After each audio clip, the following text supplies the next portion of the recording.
Welcome back to Your Next Best Self podcast with me, Dr. Patricia Murugami. I promised that our next podcast would be dedicated to the single ladies. And as if that promise was not going to pass, recently I bumped into a group of young women who just called me to the corner and said, Dr. Pat, you've got to answer our questions. And as I finished answering their questions and giving them my insights and my own experience, and they were writing notes furiously, I was so impressed and humbled by how hungry they were to learn how to grow, to learn how to live, to learn how to lead, to also learn how to figure out this love domain. So today I come back after a short break to honor each and every young woman who is single, looking forward to settling down, who is single as a professional also, working very hard, trying to make ends meet, probably supporting your brothers and sisters, maybe supporting your parents. I want to dedicate this particular episode to you who's probably listening to me late at night or on your commute, trying to just figure out what is all this and what's this life about. So I'm going to share kind of 4 key areas really around life, love, leadership, and legacy, the 4 breakthrough L's. And I want to start with life. And I want to start with life. I want you to remember, especially those of you who are in your 20s and 30s, that those are very defining decades. Please do not follow the popular sayings that say, life begins at 40. Well, it does, but it's actually anchored on what you do in your 20s and 30s. So look at your life as a gift each day. Don't look at it as, one day I'll fix this mess, or one day I can just play around, I can just take life casually, and in the future, I will sort it out. I want to encourage you to live passionately and purposefully. And what does that actually mean? Because maybe you're trying to figure out your purpose. And by living purposefully and passionately, what I'm encouraging you to think about is the whole idea of really showing up fully, even when you don't feel like it. And I know from seeing my reverse mentors, my friends who are single, and they may be single in their 20s, 30s, or 40s, even 50s. And what I have found is those who truly thrive have learned how to live by working very well, but also by looking for a hobby that keeps their spirit up and keeps them feeling psyched up for life, So I know sometimes the risk is for you to just put everything into work and study, but I want to remind you to make time to create good friends.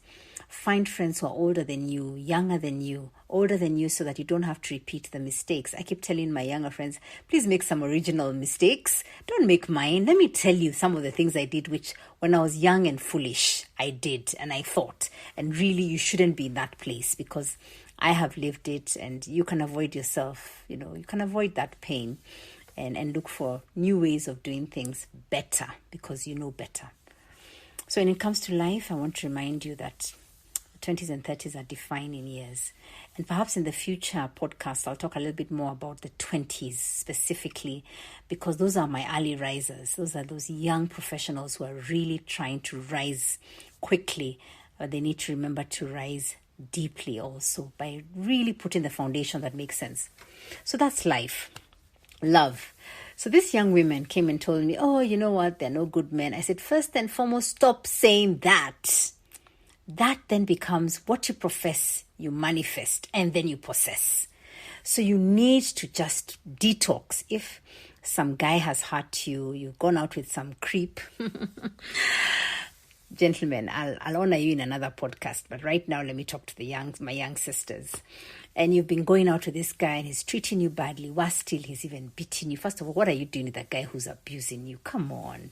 You're a daughter of God. Raise your head and raise your heart with courage and step out of that abusive relationship. But more than the extremes, which are abuse, I want to encourage you, my young single sisters, to remember your feminine genius. You are a woman. You are created a woman by God. And so I want to encourage you to keep your body, your mind, your heart, your soul pure by just how you engage, and make reference to some of the podcasts I did on marriage, dating, and courtship. And I want to encourage you, when it comes to love, put down your 2 or 3 non-negotiables, or the values you're really looking for in a husband, in a young man. And then also put down the 3 non-negotiables that you want to develop in yourself, because the marriage will take 3: you, him, and God. And so it's one thing to look for the right guy, but it's also another thing to show up as the right girl. Yeah? So I encourage you to do that. And by doing so, you'll be working on your character and show up femininely. Don't try to be like a man because maybe you work in a male-dominated space. Interestingly, my young daughter was showing me how people walk when they're wearing jeans and when they're wearing dresses. I mean, she's barely 10. And I was like, where did you learn that from? She's like, I know.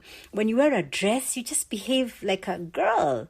And when you wear a trouser or jeans, and I have nothing wrong with jeans and trousers and leggings, you just behave like... And I was like, that's so funny for a under 10-year-old to even see that sometimes the dress wears you and sometimes you wear the dress. So be feminine. Develop that feminine genius. Read the books. If you're looking to get married, have older mentors who have walked the path of marriage long before you and will tell you the things to not fret about and the things to work on so that your marriage can outlive, what is the standard average of late. But more importantly, that you date with the intention to be married, not just coffee and concerts, right? Leadership. On leadership, I want to encourage you, lead yourself. And this is where programs like our Early Risers leadership program is fundamental for those who are just starting off in their professional journeys, or the Rise Masterclass in self-leadership. Because if you can't lead yourself, then who are you kidding trying to lead? Yeah? So when it comes to leadership, the big step is invest in self-awareness and then self-management. And I can't underscore that. I can't emphasize that more. Because I have found, now looking back, that those 20s, 30s, early 40s really made a big difference. And looking at the people who are my mentors, hire that coach, invest in that growth, and learn to forgive yourself very fast. There's nothing like being bitter about the things that you did that don't serve you well. Forgive yourself and forgive others.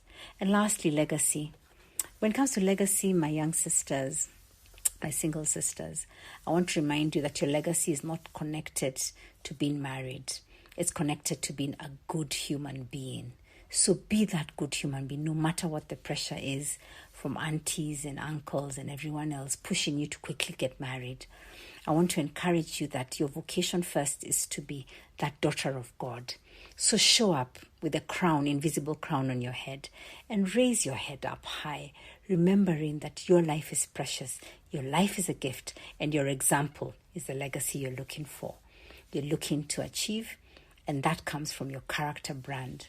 So that's all I have today to tell you and to share with you. I want to encourage you, remember your feminine genius as a single lady. Cross the road by crossing it with a bridge. Cut. Remember to be truly who you are and to live your values, and to remember that there are seasons that come and go completely, and there are seasons that you can bounce back in. Let me talk about that in the next podcast. I wish you the very best in becoming your next best self. Thank you.